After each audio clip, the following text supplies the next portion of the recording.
Hello everyone, welcome to this week's Focus Forum. We've got Robbie Savage and Kevin Kilbane here. We're going to talk a bit about the Champions League fixtures this week. Let's start at the top, shall we, and work our way down. We had Gerard Piqué on Football Focus on Saturday.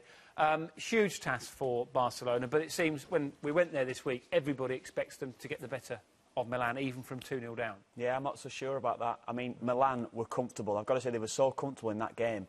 And that was the surprising thing, that Barcelona didn't cause them any problem, didn't create too many chances against them. So I think Milan will probably go there, sit in, and they could score in the break, and I think Milan will qualify from that game. Robbie? I agree with Kevin. I think Milan will go through. I thought they were comfortable in the first leg, sat deep, you know, no spacing behind all, and they defended the edge of the box in numbers, where all the intricate passing, Barca couldn't break them down. And Messi was very quiet, I've got to say, in that game. The one thing that some of the other sort of Spanish journalists were saying was that Milan do have a tendency to be a little bit weak on crosses into the box, but Barcelona don't really have anybody to capitalise on that. And they don't put crosses in, that's the thing. They'll play out wide, and then they'll try to, you know, manipulate the ball back inside, look for little slide passes with diagonal runs. That's what Barcelona traditionally do, so they won't be getting out wide looking to cross early. That's not the game.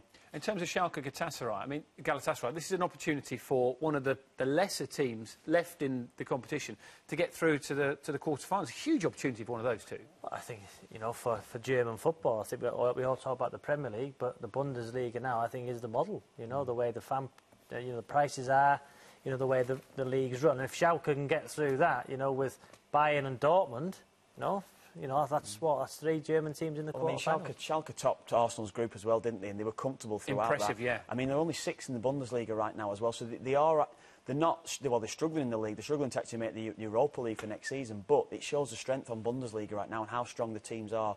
Dortmund are excellent, Bayern are excellent, and Leverkusen this season have been very good as well. And Galatasaray have signed a few big names over the last few weeks, and Schneider and Drogba as well. And then Wednesday's matches, let's talk Arsenal. And maybe before we get into the specifics of that game, if you look at the record of English teams in the Champions League, it's not been good this season. But over the last few years, would you be worried in terms of English significance? We can see how they've done in the last few years, generally, those teams who've made the Champions League's later stages. Yeah, well, it has. I mean, this season's highlighted, of course, hasn't it? You know, Robbie just mentioned about the German side. It looks as though it's the model going forward right now. And the English teams, obviously Celtic going out, they were always going to struggle against Juventus, but the English teams now, they're not progressing like they were doing. I mean, Chelsea last year, it's an exception because, you know, Chelsea, you have to say they were fortunate to win it through the run that they had to the final last year. But it does take more than that to get over that line. But the rest of the teams in there now, they have been struggling in recent years, and it's highlighted now, of course. And what do Arsenal need to do? I mean, we talked about Schalke and Dortmund, and arguably the best German side are Bayern Munich, and they showed that in the first leg at the Emirates. Well, they need to win bigger than that scoreline, Dan, to be fair. I wanted a bit more information than that, actually, Robert, if you could. That's what you're in for. They need to defend much better. That's for a start. But they need to score goals. And listen, Bayern will go through. Do you give them a chance? No. Not a chance. No way they can beat Bayern Munich. No. They might beat them on the night, but I don't think they'll beat them by a scoreline to progress. I think if they do beat them, I think Bayern will still go through because of the scoreline from the first leg.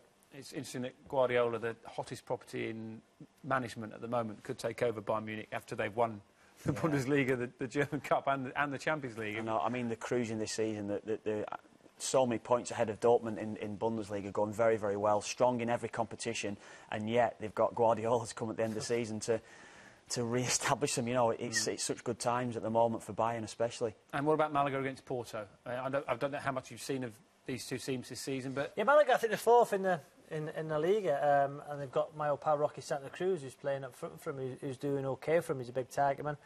You know, I think they can beat Porto Rome. You know, they're 1-0 down from the first leg. I think Malaga might go through. But aren't they banned from Europe next year? Yeah, I'll try and tidy that up for you before we finish the forum. But I've read something about it. Yes, I'll find that out. I should have done my homework. Have you? Yeah, no, I don't know that. I don't know that. No. So between the three of us, we don't know anything, basically. Yes. Yeah, I'm sure we can get a message in our ear now to tell us. Somebody's going to help us out. Right. Yeah. Malaga are banned. They are banned. Yeah. But I thought they were. See? There you go. So we got there at the end. Thank you for bringing that up as well. Right. Thank you very much, gentlemen. Thanks for watching as well. Football Focus returns on Saturday, 12:15 on BBC One. Bit more PK for you. Hopefully some Paolo Di Canio. and Brian Dean as well, who's off in Scandinavia at the moment. Yes. Thank you. We'll see you soon. Goodbye, everybody.